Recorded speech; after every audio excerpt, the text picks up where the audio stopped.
Okay. Good evening, everybody. Welcome to Why Are You an Entrepreneur? I'm Maureen Edwards. I'm the founder of 8 Simple Steps and the creator of this weekly show. And for those of you tuning in for the first time, this is where I bring you rock star entrepreneurs who are making things happen out there in the business world, who are here to share some best practices, some words of wisdom, and some inspiration. Because I think when we all think about the entrepreneurial journey, it's not easy and it takes a village, and I'm bringing the village to you. And tonight's no exception. I have Laurel Hoffmann with me. She is the CEO and founder. Laurel, you want to tell everybody the company you have created? Yes, it's named Contemporary Fashion Education.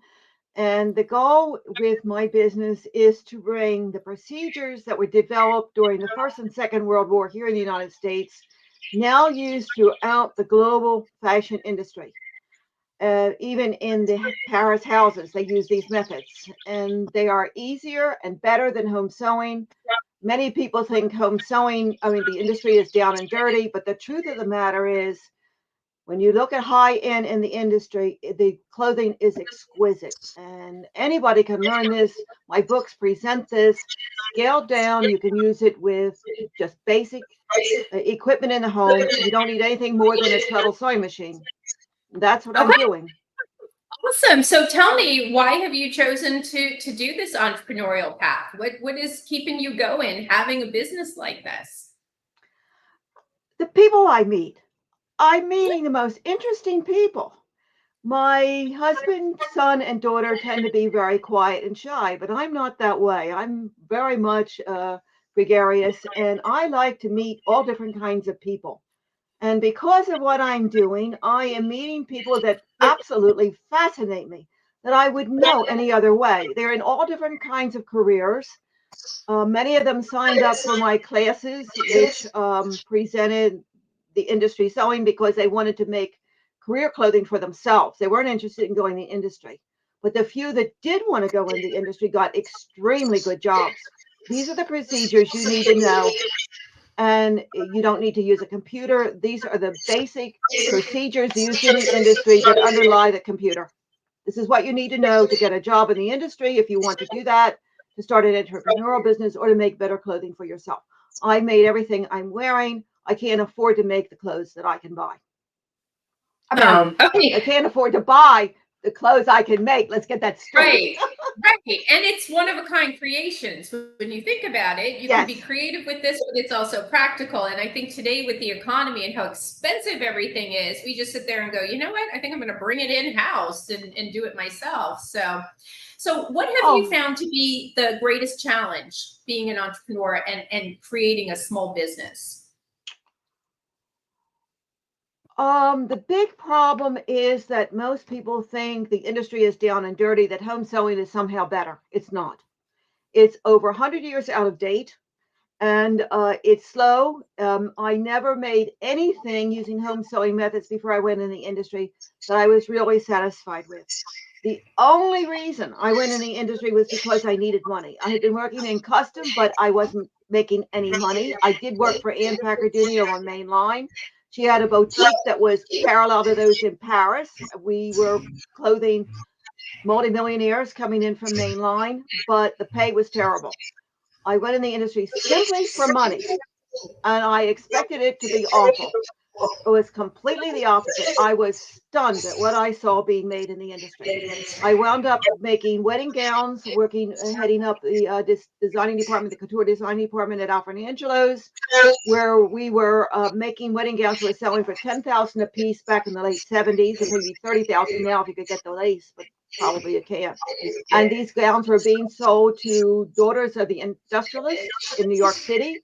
They were having their weddings at St. Peter's and then taking the carriages over to the Ritz for their reception. And the gowns were just drop dead gorgeous. And I then realized that I wanted to learn everything I could in industry. I had my sample makers teach me how to sew. I was management, so I wasn't allowed to sew on the sewing machines, but I practiced when I was off the clock at noon and at home, and that's how I learned the sewing as well. And So within 3 years, I was running factories. Yes. So as an entrepreneur, as you know, you go through this entrepreneurial journey, are there any things that you would do different having started your business or the way it's running now? Is there anything out there that you feel like you should have done different or think back now and say, I should have done this differently? I don't think so. What's amazing, I mean, when I look at my journey, it doesn't make any else sense. I mean, I was a farm kid and I decided I was going to move to the city and start my own business and get in the industry. I must have been out of my mind.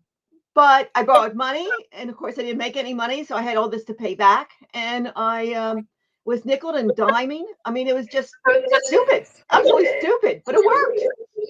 I mean, it's like nothing makes any sense when I look at my journey, nothing. But I just went on instinct. And Joseph Campbell, when he was a young boy, was at the went into the Natural History Museum in New York City and saw the totem poles. And he said, "What is this all about?" He spent his whole life studying that, and he is the author of The Power of Myth. And he says that all the big religions throughout the world say there's something we're supposed to do with our lives. And once we decide that, we step onto the path less traveled. And people come along and help us. You know, we come to a crossroad in the roads and we don't know where to go. And somebody will say, "Here, go this way." That's the way it's been for me. It doesn't make an ounce of sense. I don't believe any of it, but it keeps happening. So my suggestion to anybody who's thinking about becoming an entrepreneur or who is doing this is stay with your dream. Keep at it. One way or another, you'll find your way. And maybe it won't make much sense as you're going. And there have been plenty of times when it looked like it was time just to give up. It was hopeless. And then something would happen. Somebody would sign up for one of my classes and say, "Here, I can do this. I can help you with that." I mean, that's how I found my copy editor. She was one of my students. And it turned out she had a doctorate in Spanish and she was a language expert. And from her, I learned copy editing. My mother did it, so I knew something about it, but she really showed me how to do it. And it just went on like that. First one thing, then another. Strangest way. So, I mean, I can't explain it, but that's the way it happened. I just went on an instinct. I'm still doing it. And I tried to get various people to help me do this, and I got turned down by a couple of universities and by where I went for my business training. My son, during the pandemic, says, "Let's make some videos." Philly Cam's interested, and now it looks like I'm going to be teaching teenagers in North and West Philadelphia. That's my goal, is to help bring manufacturing back to Philadelphia. But people have to be trained how to sew. And it's like I said, I mean, I don't understand how this happens, but it just does. That's Well, it. you I don't know, have any advice.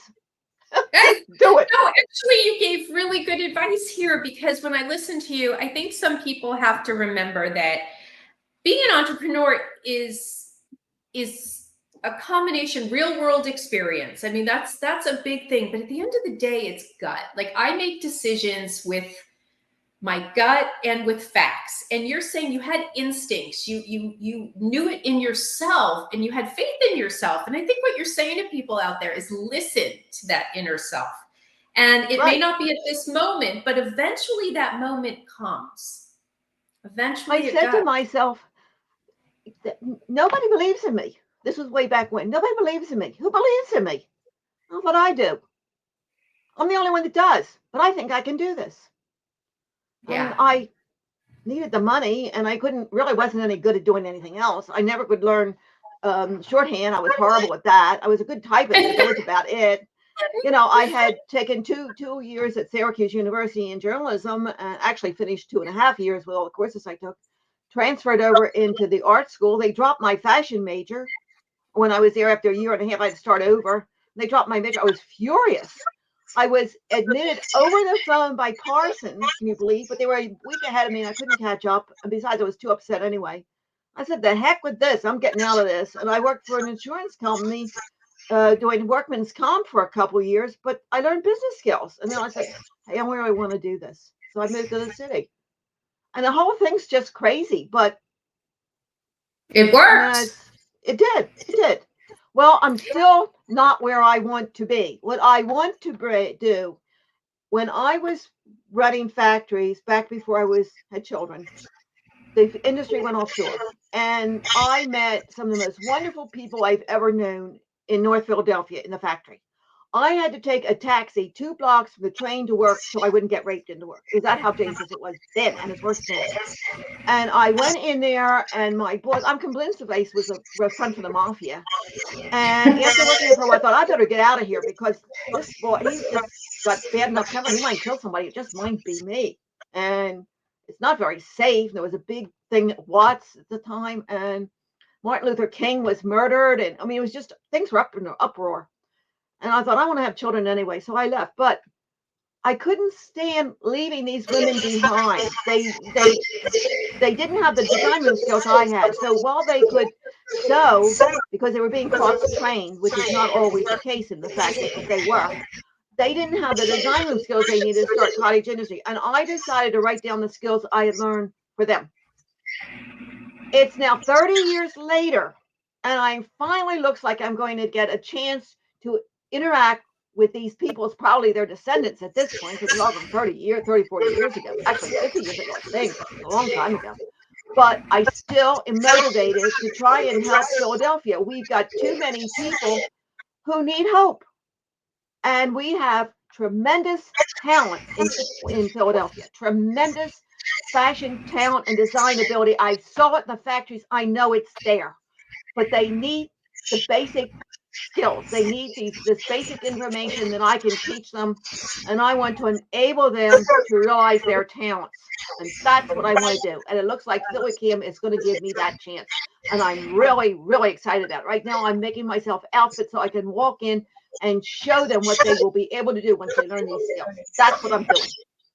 That is so awesome. When you call yourself a fashion educator, I think this is what that means. And I said to all the fashionistas out there, if you want to learn how to make your own fashions, Fashions with Laurel is definitely the way to go. So, but that sounds like a very passionate project. Would you say your journey? I mean, we all have businesses for different reasons. Some want to go out and make a lot of money. Some just want to go make an impact. Others are okay with having kind of a hobby that brings in some income, but the main driving force is really making that impact. I want the world to see what Philadelphia can do. I want the world to see what Philadelphia can do. This is my city. Granted, I grew up in South Jersey, which, by the way, is below the Mason-Dixon line where I grew up. So I consider myself a Southerner. And many of the women I worked with had come up from the South, further south than I did, and moved into the city to try and realize their dreams.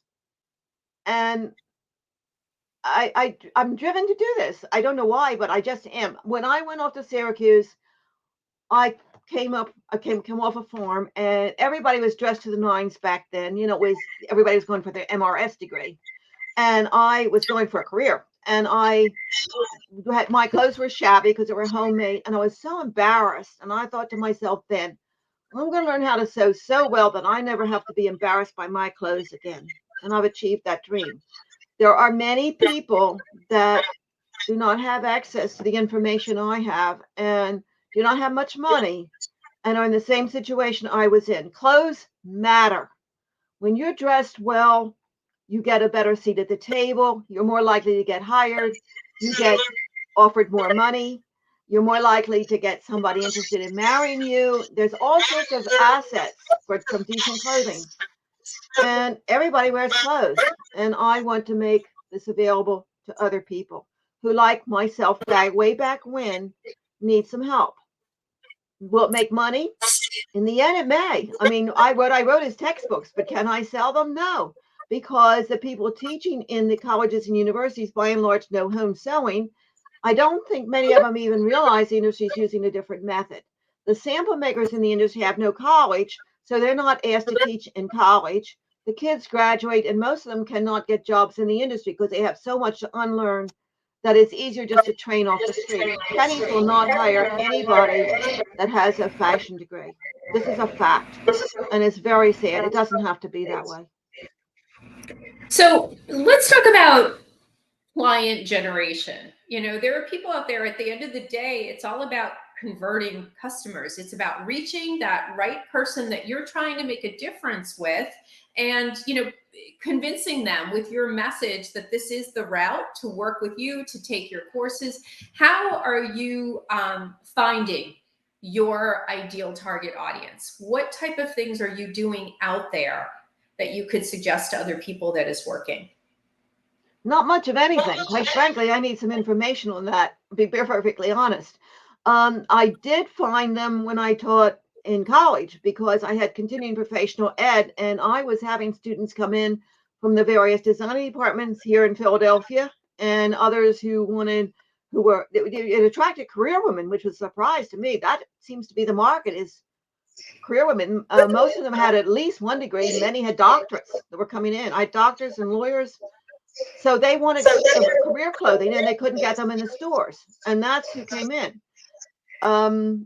But the colleges, I left one college because things turned around. It wasn't very pleasant. I mean, I was subject to a lot of politics because I knew it and the others knew I knew it. And they knew that I knew that many of them didn't know it, and it wasn't very pleasant.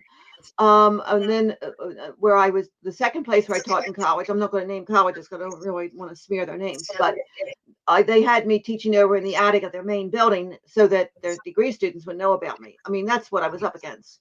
So I really think that the goal here is if I'm successful in Philadelphia with the teenagers at Philly Camp, let's face it, they're a TV station, that's going to draw other people too. When people see the success these teenagers will be able to achieve, they're going to think again and they're going to be interested in what I have. But at the present time, home selling books sell, and they're being used as the textbooks. I'm up against the big corporations, the big publishers. They're making all kinds of money, and the professors want to teach home selling because that's what they know. And there's plenty of pattern makers in the industry who, by the way, don't know sample making. Now, I don't know how you can draft patterns and not know how it's going to be sewn together, but it probably a good 50% of all pattern makers in the fashion industry do not know sample making. They have sample makers even do their own personal sewing on the job sometimes. So that's the situation we're in. I mean, this is information the world needs and doesn't have. So I Took me 30 understand years that to write it. having books and being able to reach that audience to get your word out about what you do and the impact you can make and the courses you have to teach people, you have to be able to reach them and get that book out there. You may not have the marketing dollars, but there are unique ways. And I'm wondering, are you trying to maybe reach those people digitally on, social media, letting people know about something they have no idea about, Laurel? You were the one who kind of is on this cutting edge thing, and people don't know what they don't know, right? That's and right. So I'm wondering how you're reaching those people to get the word out besides just word of mouth. I'm on LinkedIn, but I'm not really getting anywhere. I mean, this is a very hard market to convince. And I had 4-H club, and the 4-H club was able to finish 10, what normally takes 10 years, in 3 before they were even in the senior level. I wrote to the Department of Agriculture because they head up 4-H, because they're head up the extension service, and 4-H is part of that, the youth division. I didn't get any response. I wrote to Dr. Jill Biden. I got a formal form. That was it. I just don't get anywhere with anybody. And I think the only way I'm going to get anywhere is if I teach these teenagers and Philadelphia proves that this really works. And then it's going to make people begin to notice. And I think that's what I have to do. I think I have to really I have to part the denial like Moses did to get anybody to pay any attention. I mean, that's what I'm really up against. I'm up against a real battle. And quite frankly, I just finished the last book back in the spring. So 8 books took me 30 years to write. This all had to be classroom tested. Everything is to scale. It all had to be so people could understand it easily. I had the perfect test market. I had these professional women, many of whom did writing in their jobs, and I said to them, "Tell me what you don't understand. I can't read these books the way you do. I know this, but you're in here to learn it. Tell me." And in the beginning, they were a little bit nervous about it, and I didn't like hearing their comments, but I shut up and made it look like I was really happy, and I got used to it.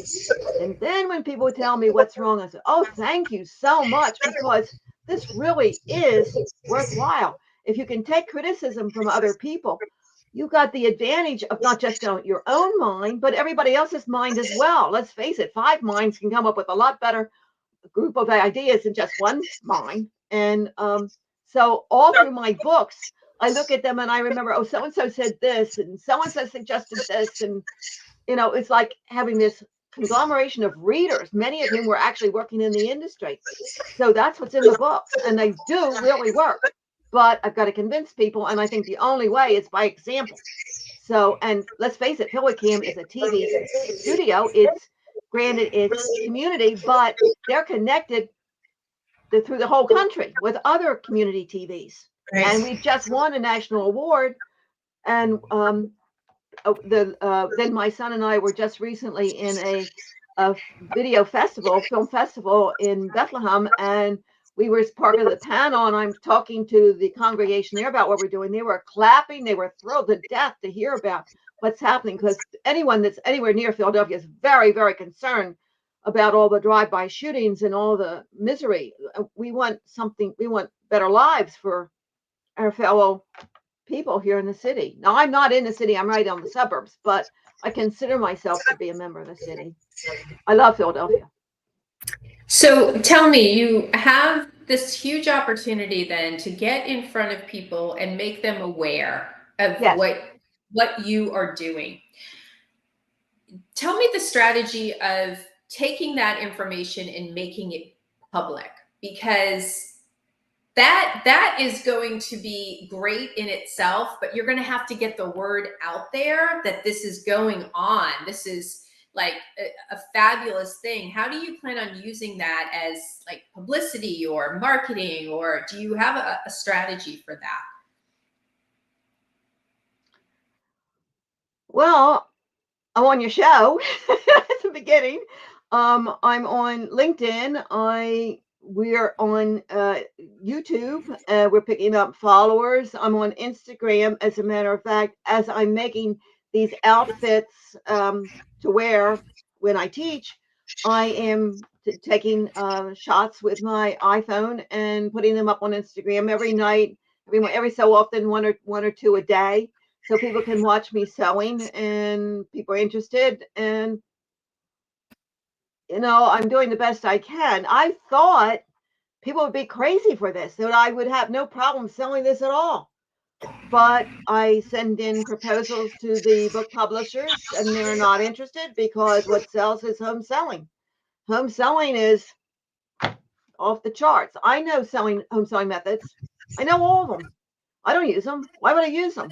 Why would I use something that takes me 3 times as long and I don't get anywhere with it, when I can use industrial methods? I start out with an idea. I know how to proceed right on through it. It's all in my books. And when I'm done, I've got something I couldn't possibly afford to buy. I mean, we're not poor, but the kind of clothes I make. One time I was up in New York and I went into Coco Chanel's boutique and nobody was there. And so I'm talking to the guy that's in charge, and he seemed to take a real interest in me, and he brought out the sample book to show me what clothes they had for sale. And there was a blouse in there similar to the one I'm wearing now, and it was $1,000, and this was at least 15 years ago. Wow. I mean, why wouldn't you want $1,000 blouses in your closet? I mean, if you can make them for, say, $5. Now, have you thought about, or maybe you already have your books, are you selling them on Amazon, where you could direct people right now to go ahead and pick up a book? You have it on your website. Can you tell people where they could get a book? Right. Well, they can get them on my website. And as a matter of fact, the first 5 people who order a book after this show is over will get a free book as well. All right. So any book you order, you'll also get a copy of the very last book I just finished. And the name of it is Tailoring a Woman's Jacket. And in it are the procedures that are used by Jones of New York to make their best jackets. Now, I can't say in the book that's the case, but it is. And why do I know that? Because my very close friend, Carolyn Ramsey, who was one of their top production pattern makers, worked for Jones, and she knew how they did it because she worked on their patterns. And I said to her years ago, Carolyn, tell me how Jones does their jackets. And she told me, and I put it in the book. Now, it took me forever to get this book finished because others were more important at the time. They were needed more by my students. But this book was just finished. This is the last of the 8th book, and it's done. And you'll get a free copy of that. The first 5 people that order books from me, and go on my website. It's it's Laurel Hoffmann, LaurelHoffmann.com. It'll come right up, and the books are right on the first page. And if you're interested, you can go on my blog. I've got over 150 or more posts. What might be of real interest to everybody is to go on my blog and look at the post about sustainable clothing, how to reduce the amount of clothes you need and have a very effective wardrobe. It all is based on Color Me Beautiful. You need to know your own color palette, and it will eliminate a lot of clothes from your closet you're not wearing anyway. And when you go shopping, you'll know what to buy. And if you're not sure, talk to strangers. Strangers give you all kinds of information. I always talk to strangers. I mean, it's amazing how much you learn from people you don't know. And say, how does this look? How does this fabric look on me? Is this a good print for me? Is this a good color? And they will tell you. Now, Yeah. once in a while, they'll tell you wrong, but most people will tell you right. And you'll come home with fabric that you'll want to wear, you want to sew up, even if you keep it for 10 years and you got a chance around to do it, because that's what I'm doing. I'm digging out fabric that I've had for years and I'm sewing it up and really happy with the results. So, but I need very few clothes, very few. Everything coordinates back and forth. And Yeah. I have a closet. If any of you grown up on a farm, you know about outhouses. All right. I have a closet the size of one whole outhouse. That's it. Now, there was a pole that went straight across. So you only really had access to about, like right from the door in. I had my husband take that pole down and put 2 poles on either side. And that gave me 4 poles. And that gave me 4 times the storage space. But it's still a tiny little closet. And I don't need any more space. I've got, every time something comes up, I think, what am I going to wear? What should I make? I go in the closet, there's always something. I don't need to make anything. And by the way, while you're planning your wardrobe, think about funerals. A funeral always comes up when you least expect it. Have something in your closet ready for a funeral. And the secret to having a great wardrobe is the 4-piece go anywhere wardrobe, go anywhere outfit. So you get the basic color that's very good for you. For instance, maybe a light navy, or in my case, a dark navy. Make a jacket, a skirt, a pair of slacks, and a blouse. 4 pieces. Now, you got the outfit for a funeral, but you also got an outfit you can mix and match with everything else in your closet. So if you're not going to a funeral, you still can use this outfit. And that's my suggestion. And that's what I do. I always set out with a set and then mix them back and forth. That is great advice. Well, Laurel, I have so enjoyed all of your knowledge today. And I just want to say thank you so much for coming on. And for all of our guests out there, and for those of you who are watching the replay, think about Laurel's offer that the first 5 people who contact her on her website get a copy of her free book with every book, I guess, that they purchase. So by the way, one other thing, if you put in show, SHOW, when you check out, you'll get a 20% off on whatever you buy. Awesome. Okay, so go ahead, get a book, and then you'll get her latest one for free. And I guess you're getting 20% off too. So if you put in the word show. So everybody, please go ahead and show Laurel some love, being the entrepreneur she's being. And she is probably one of the most energetic ones. And I would say the word intuitive, I think is very strong, and having a strong instinct about things. So everybody, thanks so much for tuning in. And again, we will be back next week with another rock star, having a rock star conversation about their journey into entrepreneurship that I hope you can pick up just pieces that can help you with your journey.